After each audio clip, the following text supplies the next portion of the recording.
Now, India and China have agreed to step up trade flows and resume direct flights in what's being called a diplomatic breakthrough. The world's two most populous nations have been working to rebuild ties damaged by a deadly border clash 5 years ago. Escalating trade tensions with the US have also played a role. Now, in a sign of thawing relations, India's Prime Minister Narendra Modi will travel to China for the Shanghai Cooperation Organisation summit at the invitation of China's President Xi Jinping. Ties between two Asian giants, China and India, are gaining momentum. Both sides agreed to resolve their long-standing border dispute, a highly sensitive issue between the two nations. Last week, China's top diplomat Wang Yi visited India for the first time in more than 3 years. On the boundary question, both sides reached a consensus on normalised management, maintaining peace in border areas, handling sensitive points and launching border demarcation negotiations where conditions are suitable. China and India first went to war over the border issue in 1962. After that, relations remained frozen for a long time. Ties improved after a series of agreements in the 1990s. But ties between the two countries again deteriorated in 2020 after their armies clashed on a portion of their Himalayan border known as the Line of Factual Control. 4 Chinese and 20 Indian soldiers were killed in the worst violence in decades, halting high-level diplomatic relations. After that confrontation, both sides deployed tens of thousands of troops to border areas. India imposed curbs on Chinese investments and banned dozens of Chinese apps, including TikTok. Now, relations seem to be getting back on track. Having seen a difficult period in our relationship, Excellency, our two nations now seek to move ahead. This requires a candid and constructive approach from both sides. In that endeavor, we must be guided by the 3 mutuals: mutual respect, mutual sensitivity, and mutual interest. Differences must not become disputes, nor competition conflict. 7 years after he was last in China, Indian Prime Minister Narendra Modi will be there at the end of August for the Shanghai Cooperation Summit, or SCO. Our bilateral relationship is facing an important opportunity for improvement and growth. The Chinese side attaches great importance to Prime Minister Modi's visit to China to attend the SCO summit at our invitation. We believe that the Indian side will also make its contribution to a successful summit. The thaw began last October when Chinese President Xi Jinping met with Modi at a summit in Russia. Recent engagements coincide with significant friction between New Delhi and Washington.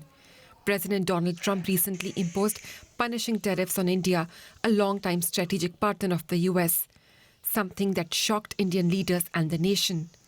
Facing geopolitical realities, India seemed to be on a path to mend ties with China, while it navigates a setback in its long-standing partnership with the US. And for more on this, I am joined by Dr. Chietigj Bajpaee. He's Senior Research Fellow for South Asia at the International Affairs think tank Chatham House. Thank you for being on DW. So we're expecting India's Prime Minister to visit China later this week. How do you interpret the timing of this visit? Well, I would start by mentioning that Modi's visit to China predates the recent downturn in Indo-US relations. So his visit should be seen as part of a broader reset in the China-India relationship following the border clashes that took place in 2020. And this began with the border agreement that was announced last October between both countries, which was followed by the meeting between Prime Minister Modi and President Xi on the sidelines of the BRICS summit in Kazan, Russia. This has then been followed by the resumption of something called the Special Representatives Framework, which works on the border issue. And there have been discussions on the revival of so-called people-centric initiatives, so the resumption of direct flights, the relaxation of visa restrictions.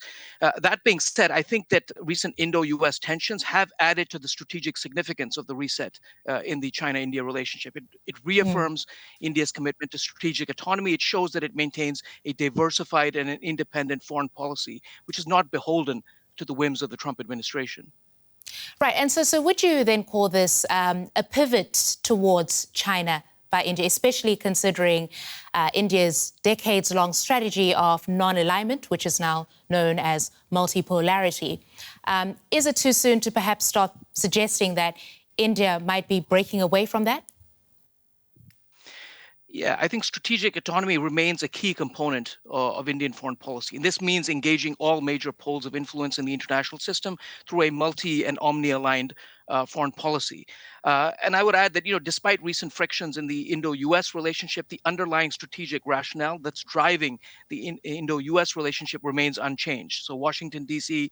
still sees India as some sort of counterbalance to the rise of China, and India still looks to the U.S. as a key technology, defense, and innovation partner.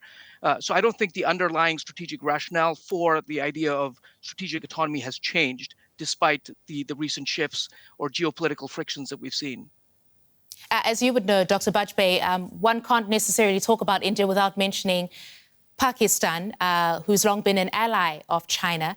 How is the rapprochement between Delhi and Beijing seen in Islamabad, do you think?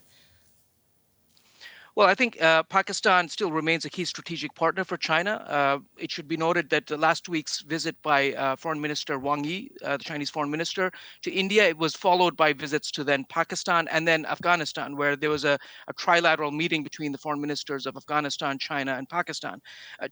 Pakistan still remains China's self-professed all-weather or ironclad partner. Over 80% of Pakistan's arms imports over the last 5 years have come from China. The China-Pakistan Economic Corridor is a key part of China's Belt and Road Initiative. So I don't think there are any signs of Beijing abandoning its relationship with Pakistan.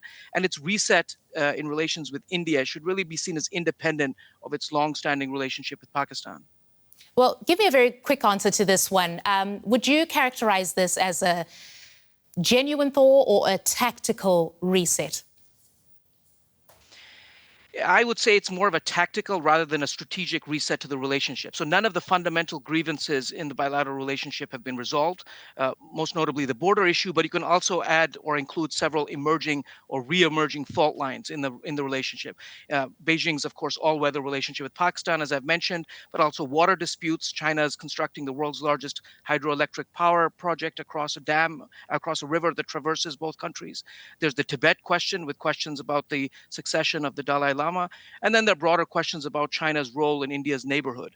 So while I think a large-scale conflict is unlikely between China and India in the near future, nor I also believe that a lasting rapprochement is also not likely in the near future. All right, that is the insights of Dr. Chietigj Bajpaee from Chatham House. We really appreciate your time. Thank you very much. Thank you.